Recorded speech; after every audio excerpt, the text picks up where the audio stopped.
சட்டவிரோதமாக ரேஸ் ஓட்டத்தால் 2 இளைஞர்களுக்கு நேர்ந்த கதி. கிளிநொச்சி டிப்போ சந்தையிலிருந்து தலைக்கவசம் அணியாமல், சாரதி அனுமதி பத்திரம் இல்லாமல் ஏனையின் வீதியில் இடம்பெற்ற ரேஸ் ஓட்டம் ஒன்றினால் பாரிய விபத்து ஏற்பட்டுள்ளது. கிளிநொச்சி மத்திய ஆரம்ப வித்தியாலயம் சந்தை அருகில் போடப்பட்ட பாதச்சேரி கடவையும் பொருட்படுத்தாமல் சென்றமையால் குறித்த விபத்து ஏற்பட்டுள்ளது. குறித்த மோட்டார் சைக்கிள் இரணிமடு பகுதியிலிருந்து வந்த டிப்பர் வாகனத்துடன் மோதுண்டு வீதியில் பயணித்துக் கொண்டிருந்த 2 மோட்டார் சைக்கிளுடன் மோதி மோட்டார் சைக்கிளின் முன் சக்கரம் மோட்டார் சைக்கிளை விட்டு கலந்து செல்லும் அளவுக்கு விபத்து சம்பவம் இடம்பெற்றுள்ளது. 4 மாவட்டங்களுக்கு அபாய முன்னெச்சரிக்கை. நாட்டில் நிலவும் சீரற்ற வானிலை காரணமாக 4 மாவட்டங்களுக்கு மண்சரிவு அபாய முன்னெச்சரிக்கை நீடிக்கப்பட்டுள்ளதாக தேசிய கட்டட ஆராய்ச்சி நிர்வாகம் தெரிவித்துள்ளது. இதன்படி கண்டி, பதுளை, மாத்தளை மற்றும் குருநாகல் ஆகிய மாவட்டங்களுக்கு இவ்வாறு மண்சரிவு அபாய முன்னெச்சரிக்கை எடுக்கப்பட்டுள்ளது.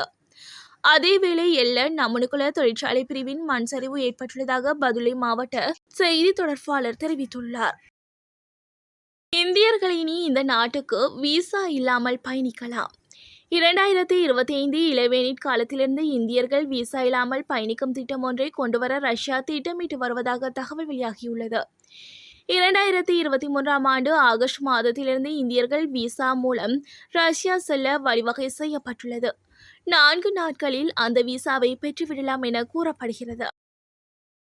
இந்திய ராஜதந்திரிகள் ஜனாதிபதி அனுரகுமார சந்திப்பு. இந்தியாவுக்கான 3 நாள் உத்தியோகபூர்வ விஜயம் மேற்கொண்டிருக்கும் இலங்கை ஜனாதிபதி அனுரகுமார திசாநாயக்கவை இன்று திங்கட்கிழமை இந்திய ஜனாதிபதி திரௌபதி முர்மு மற்றும் பிரதமர் நரேந்திர மோடி ஆகியோர் வரவேற்றனர். இந்த சம்பிரதாய வரவேற்பு நிகழ்வு புதுடில்லியில் உள்ள ஜனாதிபதி மாளிகையில் நடைபெற்றுள்ளது. இந்திய நிதி மற்றும் நிறுவன அலுவல்கள் அமைச்சர் நிர்மலா சீதாராமன், வெளிவிவகார அமைச்சர் கலாநிதி ஜெய்சங்கர் மற்றும் இந்திய பாதுகாப்பு ஆலோசகர் ஸ்ரீ அஜித் தேவால் ஆகியோரை சந்தித்து கலந்துரையாடியுள்ளதாக ஜனாதிபதி ஊடகப் பிரிவு தெரிவித்துள்ளது. வெள்ளவத்தையில் நடந்த அதிரடி சுற்றிவளைப்பு. கொழும்பு வெள்ளவத்தை பகுதியில் ஹொக்கைன் மற்றும் குஷ் போதைப் பொருளுடன் 3 சந்தேக நபர்கள் கைது செய்யப்பட்டுள்ளனர். குறித்த கைது நடவடிக்கை நேற்று வெள்ளவத்தை காவல்துறை பிரிவிற்குட்பட்ட ஹொலுங்கூட் மாவட்டத்தில் இடம்பெற்றுள்ளது. ஊழல் தடுப்பு பிரிவின் அதிகாரிகள் குழுவில் மேற்கொள்ளப்பட்ட சுற்றிவளைப்பின் போதே தெய்வலை பிரதேசத்தை சேர்ந்த 26 வயதுடைய ஒருவர் கைது செய்யப்பட்டுள்ளார். விசிகாவை வீழ்த்த நினைத்த சதி விலகியது. ஆதவ் அர்ஜுனாவை சாடிய இயக்குனர் அமீர். விடுதலை சிறுத்தைகள் கட்சியிலிருந்து ஆதவ் அர்ஜுனா விலகிய நிலையில் இயக்குனர் அமீர் விமர்சனம் செய்துள்ளார். சென்னை நந்தம்பாக்கத்தில் கடந்த 6ஆம் திகதி அம்பேத்கர் நூறு வெளியீட்டு விழா நடைபெற்றது.